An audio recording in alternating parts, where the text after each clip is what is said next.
How do you write a Christmas song when it's not actually Christmas? When it's summer, for example, and it's hot outside? Well, I mean, first of all, I think that's when every Christmas song is written. I think famously, some of those, the super old classic ones, were all written in the summer. They would have to been. Yeah. I mean, because it's too long to wait. Yeah, you can't record a song at Christmas and get it out that year. It's just even in the good old days of people actually buying music. I mean, and if it's that good at Christmas, you're probably going to scrap the words and write something summary and have it come out in the summer because you just can't wait that long. Can't sit on a good song for so long. So I think the reality is all Christmas songs like that are written in the summer months. But You how just do you have do to. it? You have to go there. You have to remove yourself from summer. Actually, you know what? It wasn't that weird. I mean, we're kind of joking about it. It wasn't that weird, was it? We were just up in a loft. I mean, it's England, so it's not like it's the Bahamas outside. I mean, it was hot. It was hot sometimes, and it was weird. And we had the windows open, and the sun was kind of shining in. But we persevered, and we got there. No, I don't know. It wasn't that hard to make any album summer. So there's a duet with Agnes Obel on the record. Oh, yes. What do you like about Agnes Obel? Her voice is amazing. I mean, it was a slightly drawn out process getting that to happen. We have kind of mutual friends, and they sent some of the songs that we'd done on the record, and she loved some of them bits and bobs, and she was going to just sing backing on a couple of tunes, and we didn't really want her just to sit in the background. We really wanted a duet, but she's a little bit. She was very,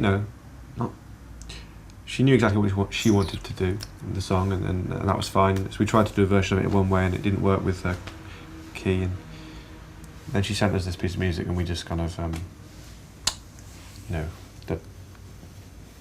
the heavens. I don't know. It was incredible, stunning. We, listening to her, those words come out of her mouth as that song starts is quite a moment, really. So yeah, it kind of floored us. We spent a whole week working on a version of this song to try and get it so perfect that she'd be up for it. She'd have to do it, yeah. And we spent forever. It was like the trickiest bit of musicating we've ever done.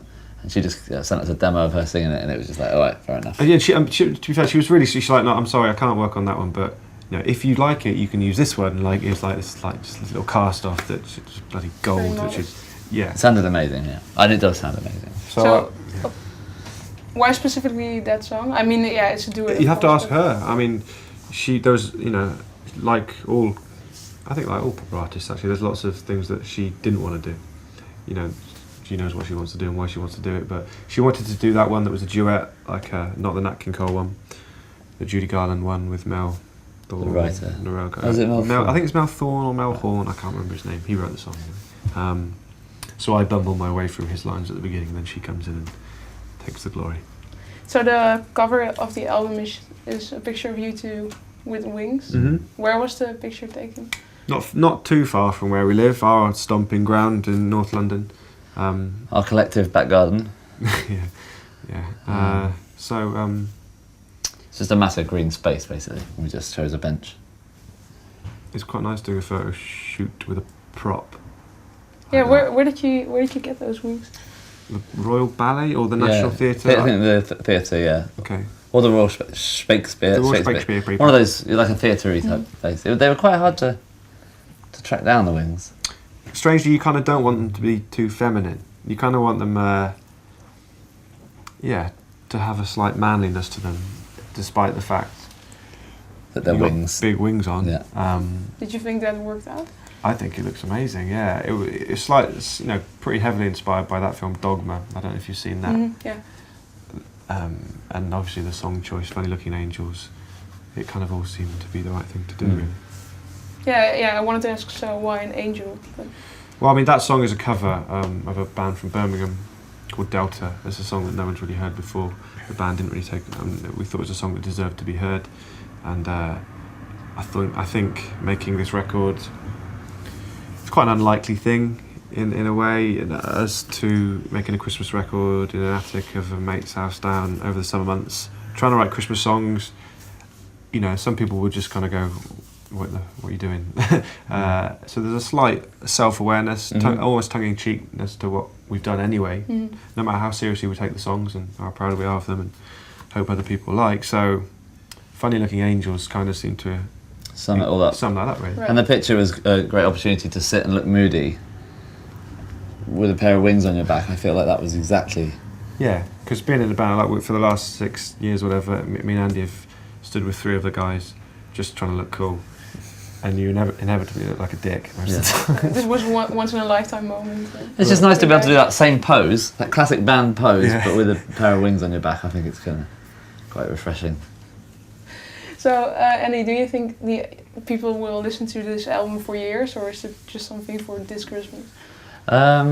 I think it'd be nice if I think we've tried to do something real and proper and traditional. And I'd love to think that it's a record that people will discover year on year, you know.